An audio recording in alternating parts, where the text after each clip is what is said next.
مجھے یاد نہیں پڑتا کوئی ایک دن ایسا گزرا ہو جس میں امی ابو یاد نہ آئے. جس کے پاس ہیں پھر کیوں نہیں ان کی خدمت کرتے؟ یہ چلے جائیں گے تو پھر ملنے کے لیے قبرستان جانا پڑے گا, پھر قبر پر جا کر ان سے باتیں کرنی پڑیں گی, لیکن جواب نہیں آئے گا. تمہارے پاس ایک رحمت کا سائبان ہے. اب تو سائنس بھی یہ کہتی ہے 5-6 سال کا بچہ اور 60 سال کا بوڑھا یہ برابر ہوتا ہے.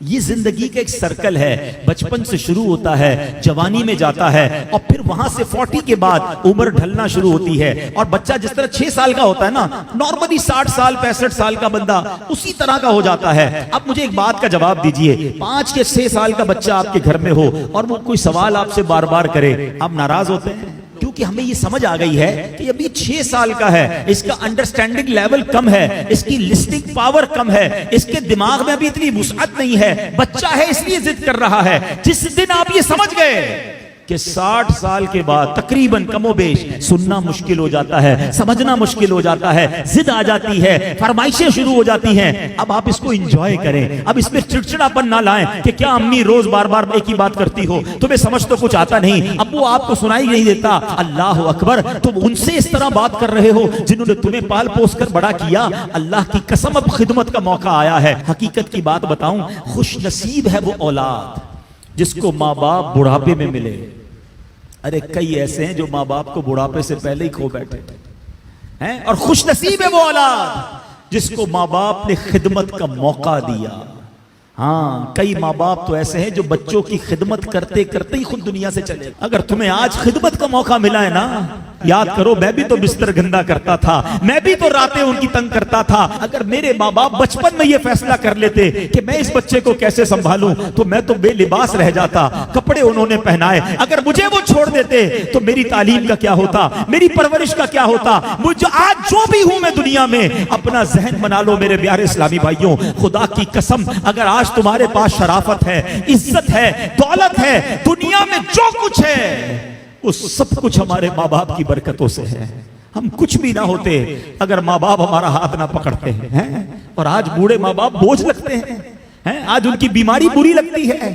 آج ماں باپ کو بچہ کہہ رہا ہے میں رات کو دوائی نہیں دلاتا, صبح لے جاؤں گا. اسی بچے کو آدھی رات کو اس کا دوست فون کرے, یار میری موٹر سائیکل خراب ہو گئی ہے, پریشان ہو گیا ہوں. ارے تیرے لیے جان حاضر, ابھی آتا ہوں. دوست کے لیے ٹائم ہے تمہارے پاس, ماں باپ کے لیے ٹائم نہیں ہے.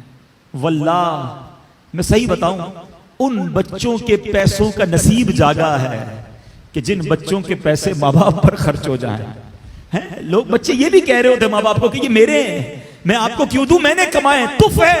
یہ کوئی باتیں کرنے والی باپ سے, جس باپ نے اپنے پیٹ کاٹ کاٹ کر ہمیں کھلایا, اپنی خواہشیں مار مار کر. ہو سکتا ہے کبھی بچپن میں کسی کھلونے کی دکان سے ہم گزرے ہوں اور ہم نے کہا ابو یہ کھلونا لینا ہے, باپ کے جیب میں پیسے تھوڑے ہوں, باپ نے اپنے لیے کچھ خریدنے کا سوچا ہو, مگر سوچا ہوگا کوئی بات نہیں جوتے نہیں لیتا, کوئی بات نہیں آج یہ والا کھانا نہیں کھاتا, بچہ رو رہا ہے اس کو کھلونا دلا دوں. انہوں نے ہماری خواہشیں پوری کی, اور آج بچہ یہ کہہ رہا ہے کہ یہ پیسے میرے ہیں.